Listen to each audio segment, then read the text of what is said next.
Well, you never know who you're going to bump into in downtown Toronto. Along comes Eric Brazeau between protests.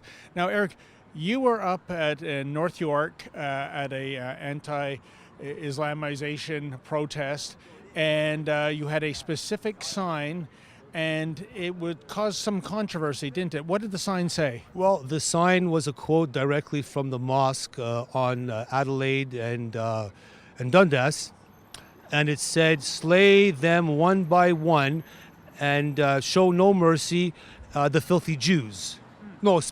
Slay them one by one and spare none of them, the filthy Jews. So, in other words, you were quoting the imam who made those comments. Yes, I was quoting the exact chant or comments that are sung and said on a daily basis in that mosque. And the cops said that there were many complaints, and he came in, he took that sign away from us, and he said that it's a possible hate crime. That's why he's confiscating the sign. Indeed. Well, let's take a look at some of that footage. This is, I understand, after the police have confiscated the sign in question. You're all for that. Well, we should hide that one until we could write on the bottom that you're imam and just You know what? I wouldn't even carry that one. Anything that says filthy anybody, But isn't that a sign from the mosque? The mosque said that actually. well, that's something you'll have to take up. That's something that's going to have to be taken up with the mosque, whatever mosque it was posted. I don't know. But that I didn't see sign, that. but that sign is somebody's property. Are you confiscating that property? Yes. Under what article? Hate crimes? But what I'm saying, like, you don't know how many phone calls we've gotten about this.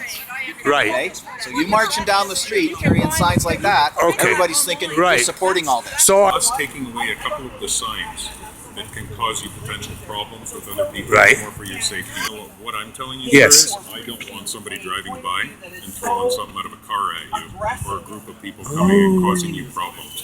It is a group of mixed age people. So are you telling me you're going to take those signs away for our protection? Is that correct? Is that what you're kind of I'm telling intimating? you that's what I was just saying to this lady, that taking these signs, these more inflammatory political signs, Right.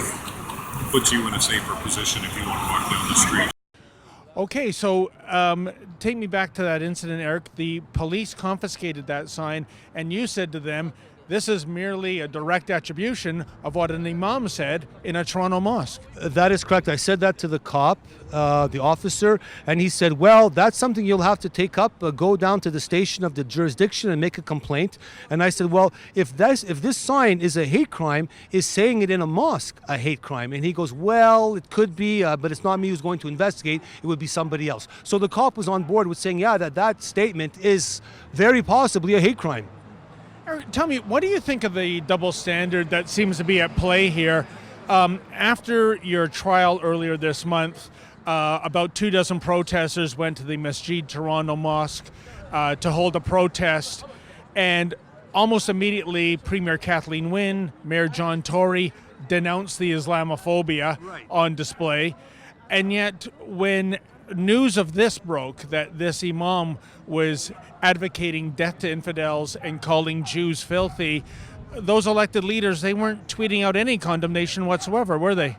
Well, I find it interesting that exactly the same people who came to the defense of this mosque and who were very ready to deride me, Sandra Solomon, Canadians against Islamization, and say there's no place for Islamophobia in our city, and we stand behind our Muslims, and then people came down to love the Muslims and give them chocolate and candies. Well, what are they saying now that it's come out very clearly that Muslims at this mosque and imams at this mosque for many years have been calling for the destruction of Jews and the genocide, clearly genocide, which is very much against the law, it's against humanity. They're calling for the genocide of all non-believers. Where are all those big mouths now who are defending this Muslim mosque? And indeed, one last question. You're on your way to another mosque to protest. No, we're on our way to the same mosque. Same mosque, forgive me, to protest what that imam was saying. Now, for those who are not familiar with your case, you've already done hard time in prison.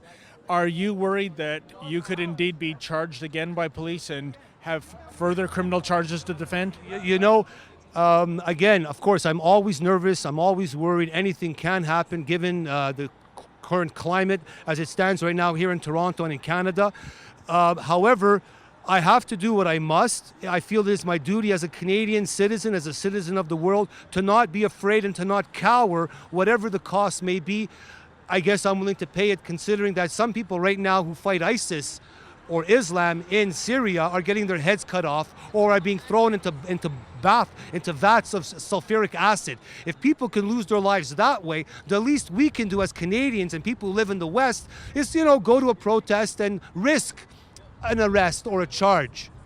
Interesting. Well, I guess there you have it, folks. Sometimes when you're fighting radical Islam, you pay with your life, and sometimes you pay by having your freedom taken away, even in a Western democracy. For the Rebel.media, I'm David the Menzoid Menzies. Like what you just saw? Then click subscribe below and never miss another Rebel video.